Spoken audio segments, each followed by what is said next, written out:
Giddiness, தலை சுற்றல், இந்த மாதிரி.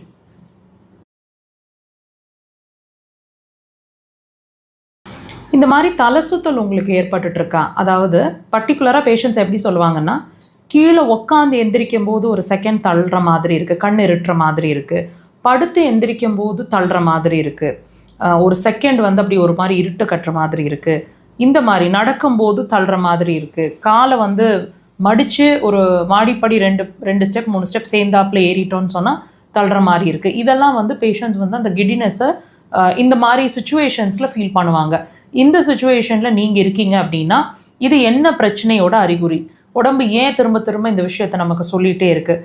இதை வந்து ட்ரீட்மெண்ட்டுக்கு உள்ளாக்கணுமா? இதெல்லாம் நம்ம இந்த பதிவில் தெரிஞ்சுக்க போகிறோம். முழுசாக பாருங்கள். கடைசியில் இது எந்த உறுப்பு சார்ந்த பாதிப்புன்றதையும் தெரிஞ்சுக்கலாம். இப்போ இந்த தலை சுற்றல் உங்களுக்கு நடந்துகிட்ருக்கு சில மாதங்களாவோ சில நாட்களாவோ, அல்லது அப்பப்போ இந்த தலை சுற்றல் பாதிச்சுட்ருக்கு அப்படின்னா, அப்போ நான் சொல்கிற இந்த சிம்டம்ஸையும் வாட்ச் பண்ணி பாருங்கள். உடம்பு வந்து ஹீட்டாக இருக்கிற மாதிரி இருக்கும், ரொம்ப பாடி டெம்பரேச்சர் ஃப்ளக்சுவேஷன்ஸ், திடீர்னு குளிரும், திடீர்னு வேர்க்கும், உள்காய்ச்சல் அடிக்கிற மாதிரி இருக்கும், மற்றவங்கெல்லாம் நல்லா நார்மலாக இருக்கிற மாதிரி இருக்கும், நமக்கு மட்டும் அதிகமான ஸ்வெட்டிங்ஸோ அல்லது அதிகமான குளிர் அடிக்கிற மாதிரியோ ஒரு ஃபீல் இருக்கும். ஞாபக மறதி நிறையா இருக்கிற மாதிரி இருக்கும், சின்ன சின்ன விஷயங்களை அப்பப்போ மறந்துற மாதிரி இருக்கும். காது சைடில் ஏதாவது வலியோ கொடைச்சலோ அல்லது ஒரு சவுண்டு மாதிரி பஸ்ஸிங் சவுண்டு மாதிரி கேட்டுகிட்டே இருக்கிறது, அல்லது காதுக்கு அடியில் கழுத்து பகுதிகளில் ஒரு ஸ்டிஃப்னஸ் மாதிரி இருக்கிறது, இந்த சிரமங்கள் தெரியுங்க. கைகள், இந்த முழங்கை இருக்குது இல்லைங்களா, இந்த முழங்கையில் திடீர்னு வலிக்கிற மாதிரி இருக்கும், சிலருக்கு அந்த வலி வந்து ரேடியேட் ஆகிற மாதிரி இருக்கும். இந்த சிரமங்கள்லாம் உங்களுக்கு இருக்கா? வாட்ச் பண்ணுங்கள்.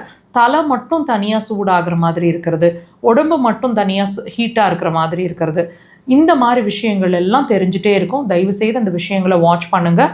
தாண்டி ரொம்ப முக்கியமான விஷயம், நெஞ்சு பகுதி ஹெவியாக கனமாக இருக்கிற மாதிரி இருக்கும், மல்லாக்க படுத்து, அதாவது மேலே பார்த்து படுக்கிறதுக்கு உங்களுக்கு கம்ஃபர்டபுளாக இருக்காது, இந்த இடத்துல ஒரு ப்ரெஷர் மாதிரி இருக்கிற மாதிரி இருக்கும், உடம்புல அங்கே கேஸ் பிடிச்சிட்டு சுருக்குன்னு ப்ரிக்கிங் பெயின் மாதிரி இருக்கும். அண்ட் ரொம்ப முக்கியமாக பேஷண்ட்ஸ் ரொம்ப ஈஸியாக சொல்கிற விஷயம், ஏதாவது எடுக்க ட்ரை பண்ணும்போது விரல்கள் வந்து நம்னஸாக மரமரப்பாக தெரியுது, விரல் வந்து ஸ்டிஃப், அந்த நடுவிரல் பகுதி வந்து ஸ்டிஃப் ஆகிடுது, நின்றுக்குது, அப்படி ஃபீல் பண்ணுவாங்க. இந்த விஷயங்கள்லாம் வந்து எதை நம்மளுக்கு சொல்லிகிட்ருக்கு அப்படின்னு கேட்டிங்கன்னா, இருதய உறை அப்படின்னு சொல்லக்கூடிய பெரிகார்டியம்னு சொல்கிற விஷயத்தில் பிரச்சனை ஏற்பட்டுருக்குன்னு சொல்லுதுங்க. தயவு செய்து உடனே வாட்ச் பண்ணுங்கள். இதை நீங்கள் ட்ரீட் பண்ணாமல் விட்டிங்கன்னா இது வீக் ஆச்சுன்னா இருதயம் வரைக்கும் பாதிக்கும். ஸோ இந்த சின்ன சிம்டமை நெக்லெக்ட் பண்ணாதீங்க, ட்ரீட்மெண்ட்டை உடனே ஸ்டார்ட் பண்ணுங்கள்.